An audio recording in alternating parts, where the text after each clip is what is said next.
Good evening, everybody, and welcome again to the Borderline Podcast with me, your host, Andrew Willix. And wow, I've got a much better microphone to do tonight's podcast with, thank God. I only actually just started listening back to the Other Day's podcast last night, and I'm not too sure if it was just Instagram that was mucking around with the sound, but I really wasn't too happy with the Spotify sound either. And just on that podcast, I missed out so much of what I actually wanted to go through. Like I've said in the past, doing things unscripted, I find it easier for myself because I can't stick to a script, but at the same time, it's also hard to then try and remember your train of thought and remember exactly what you want to put in. So just for clarity, coming up, I'll probably this Sunday, or sometime over the weekend, do an episode on gambling. One of the aspects of the depression and how I actually handled the depression was through gambling, and I think that's a really a good area to kind of go into as well. I know that it'll probably affect a lot of people. So what's going on tonight? Well, tonight's a totally different type of episode, and I've decided to do this to try and raise my confidence a little bit and get my voice projection across slightly better too. Like I say, the sound of the other podcast wasn't great, so I'm going to use these little podcasts now just as a bit of a learning curve. But what I think would be a really interesting tool for any of the listeners, especially if you've got a little bit of anxiety just now, is just try and relax and go along with the story. One thing that I found that's really helped me in the past is visualizing kind of storytelling things. So there's a YouTube page that I really like. It's called Mr. Ballin. I don't know if many of you would have seen his videos, but every kind of video is some sort of story, and you can use your own visuals to take your mind away from what you're thinking about in general. So tonight we're going to talk about all things ghosts, because who doesn't like a good fucking ghost story? Yeah, come on. Even if you don't believe in ghosts, I don't give a shit. Like everybody loves a ghost story, and it's coming up to Halloween too. So I'm just going to say at the start, up until over 10 years ago, I did not believe in ghosts. So you're going to see exactly where the story is going to end up going, obviously. Of course, I now believe in ghosts. But like I say, no matter what you believe on the subject, it's quite a fun area to go into. So let's go tonight. All right, so I need to roll my mind back, roll the years back to when I was 18. And as a young boy going off to college for the first time, the world is my oyster, and I'm absolutely fearless. So we'll get through college the first year, everything's fine and dandy. We've been in the halls of residence. That first year, that freshers year is absolutely fucking amazing, And you meet your friends, your new friends and whatnot. Obviously, the time comes that you have to find that independence, that first flat of yourself, and we finally found one, and it was perfect. It was right in our budget. I went to Elmwood College up at Cooper, by the way, up in Fife. So we found this perfect flat. I mean, I think at the time it was like £400 a month, so it was like £200 a month each. Minimal bills, 2 bedrooms, absolutely brilliant steal of a flat. The only problem is it was in a back alley and it was an upside down flat, so it was incredibly cold the entire time.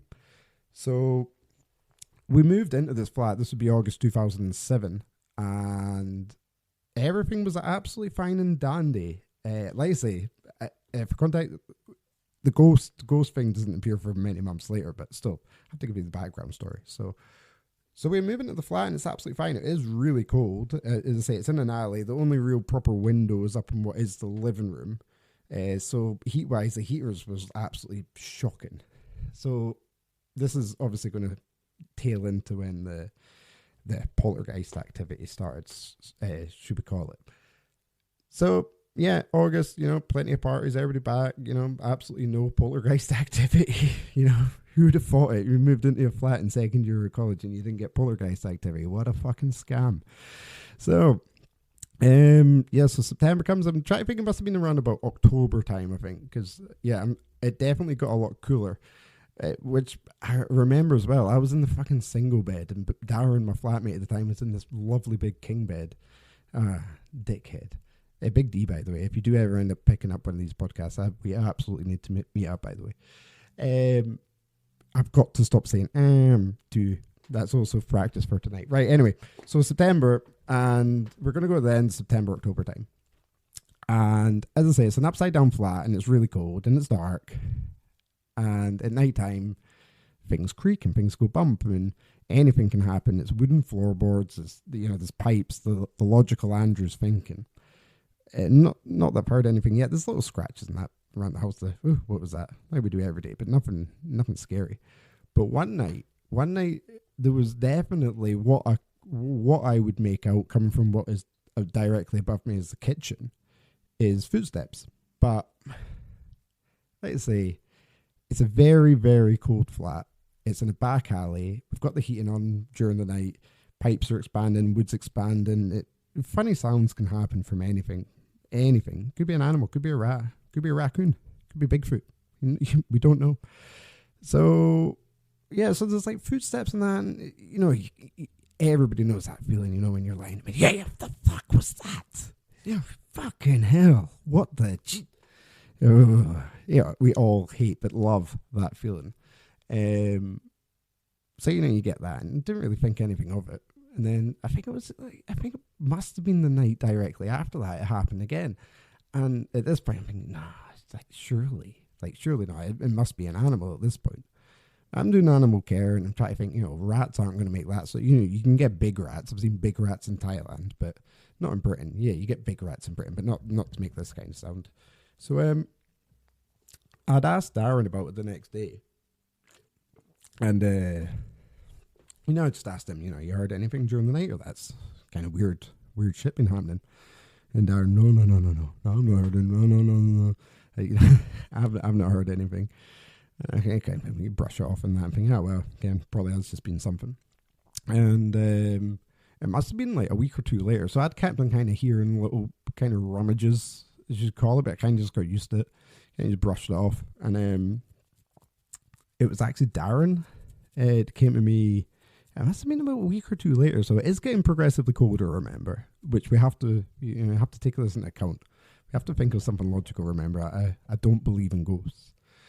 And yeah, Darren says he starts hearing footsteps around the living room, so for me that's pretty much, backs up what I'm saying maybe about pipes, is that, the water's travelling, it's colder at one end, it's getting colder for the, you know where I'm going with this. And I explained to him the same thing. I think it's probably just pipes down. I think it's probably just this and that. Pardon me. And we just kind of rub it off. But then the night happened. So I have no idea what day exactly this is. So we're in bed. No, it's not together. And it was almost synchronized. It was really, really, really fucking weird. So I wake up and it's a really, I can't really explain this very well. It sounded like somebody was yawning directly into my ear. I know that's really weird.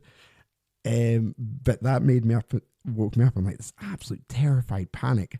And it was almost like something, I don't know, some sort of horror movie. Yeah, like Darren busts into the room. He's getting his white fucking wide front. So, Andy, what the fuck? And I just fucking shit myself. Like I thought somebody was yawning in my ear. That's what woke me up. And then I've got this, pudgy little Darren from Stirling, busting into my room in his fucking boxers. Anyway, he must have heard something serious, like running around in the living room. And I must think I must have heard somebody, or heard him screaming that or something like that. That's what woke me up. So we eventually, after many cigarettes, went upstairs to investigate. And obviously, there's absolutely nothing. And kind of like, it's probably just the pipes right again. It's probably just that. And this is November time, and we're 19, 20-year-olds. You can't be scared. Like I say, it is not ghosts. So fast forward a little bit more. And I think it gets to December time. Yeah, it had to be December time because obviously people start going home. You're getting near Christmas and whatnot, and that now it's So there was one night that is definitely significant in this, and this is leading up to Christmas. And the thing that really changed my mind, I think, on this complete U-turn. This is how believable I'm trying to make it be. And like I did not believe in this shit. So what I could hear was the definite footsteps, like unmistakable footsteps, running across the floorboards. Darren could hear, and Darren gets up.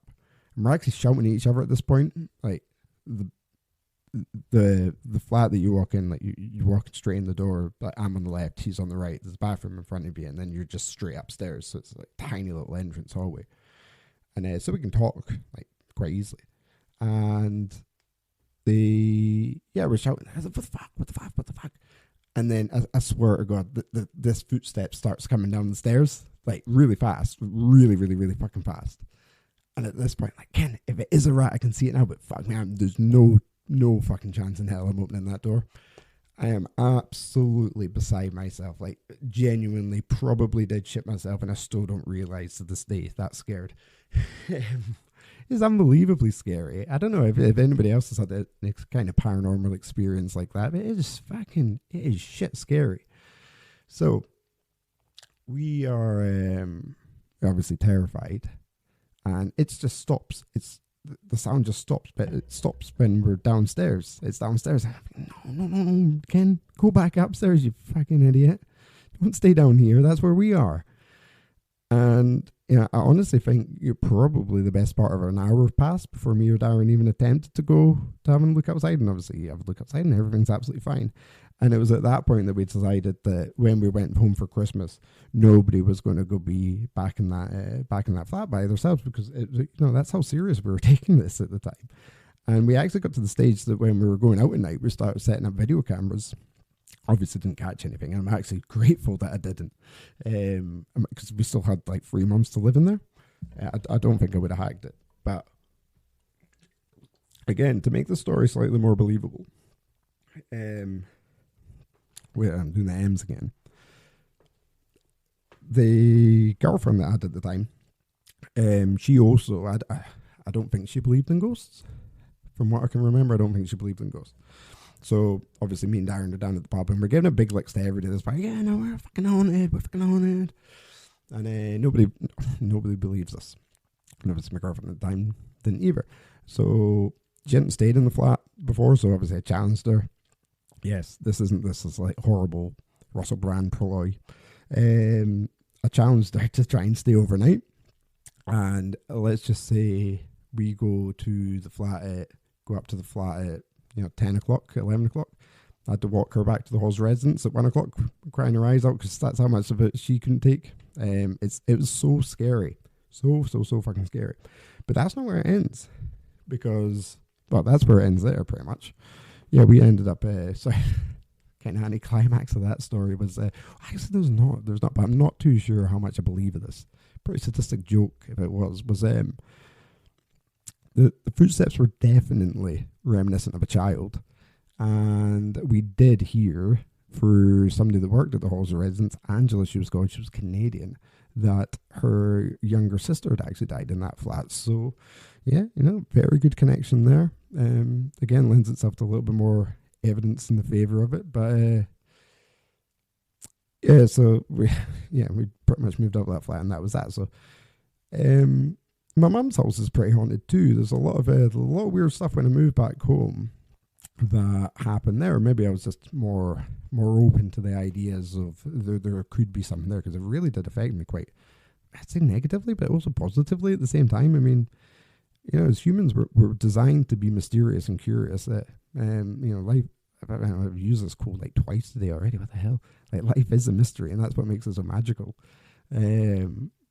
The unknowns, the most exciting part of being in the world for me. Questioning everything and having the ability, the knowledge to question things shouldn't be taken lightly. So anyway, I'm getting I'm getting sidetracked again here. So yeah, there was some random, way too close to the mic. Random sounds in that in my mum's house, but again, my mum's house is really wooden. I'll talk to her and I'll get some better ghost stories to put up here if you guys really like the ghost stories with us. She's got a shit ton of ghost stories, although she's not allowed to tell them because Bob's too scared. Bless him. Right, so a couple of stories though since I've moved into this house at Broad Street though that's quite interesting, and I swear to God these are legit. These aren't. I'm not going to make shit up here. So I moved in here. There was a couple of weird little things, like bowls falling over like unexpectedly, little random things like that. But again, even though like I must say I do believe in ghosts now, I still always try and find a logical reason first. As anything else, you have to look for the logic first. And yeah, so stuff like that. Like for me to believe in ghosts, like something big has to happen. I've never seen a ghost in my life, but along those lines, I have to really hear something and feel an emotion attached to it, because So yeah, so some other weird stuff that's happened here was no, I can't remember exactly how this started, but basically in the hallway in our house, you come up the first flight of stairs, and it's like a little landing area before you go up the next bit. And we used to have a CD rack, and obviously we had cats at the time, so we just put it down to that to begin with. But then it gets really weird. So I came home from work one day for lunch, and there was a CD case that dropped out, and it's just lying on the carpet, and it was Pokes. I think it was just a greatest hits. And yeah, so I just thought, Kent's fallen out. The cats have been running. Yeah, Ken, nothing. You know, you don't think anything, do you? CD's falling out. Then it goes, you don't question anything. And yeah, didn't really hear anything about it. And then it was something weird. Something again weird happened 2 or 3 days later, because me and Sass were in the house, and it was around about lunchtime as well. And it was something to do with the MCD. And I think it had fallen out the racking again. I think that was it. Because I then questioned, what's going on? You've been listening to the Pogues thinking that somebody was taken out and it was falling back out. You've also got to remember it's 2017, and who the fuck listens to CDs in 2017? So yeah, so it definitely wasn't Sass. And again, maybe, just coincidence. Same CD. Cats knocked out the same CD. Maybe they're listening to the fucking Pogues. Who knows?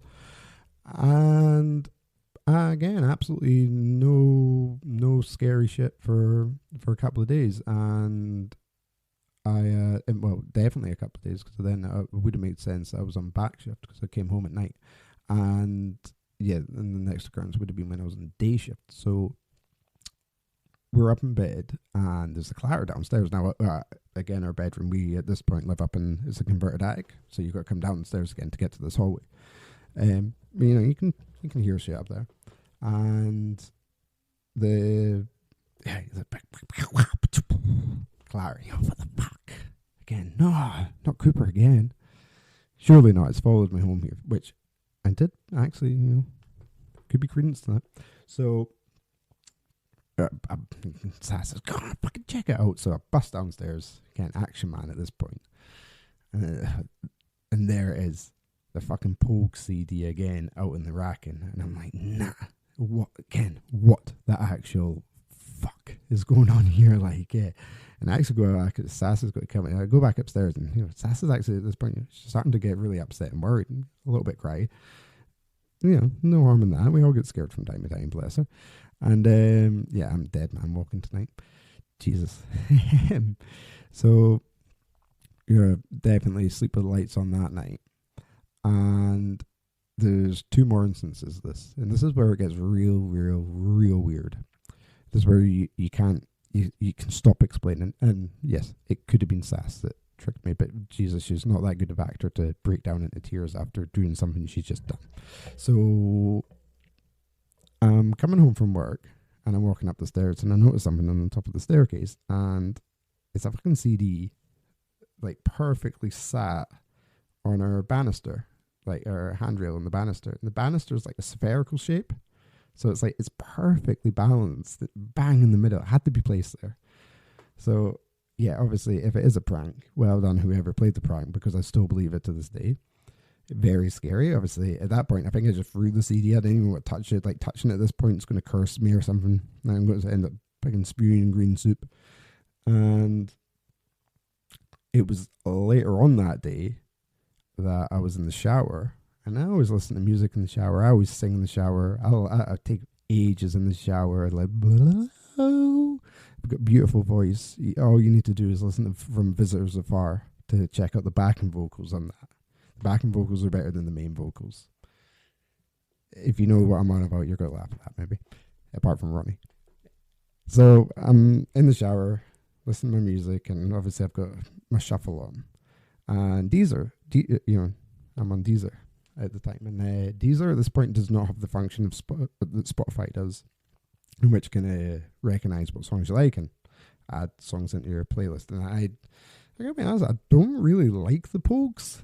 It's not a band that I've actually really listened to, apart from, that Christmas song does my tits in. And this one I just don't like listening to now.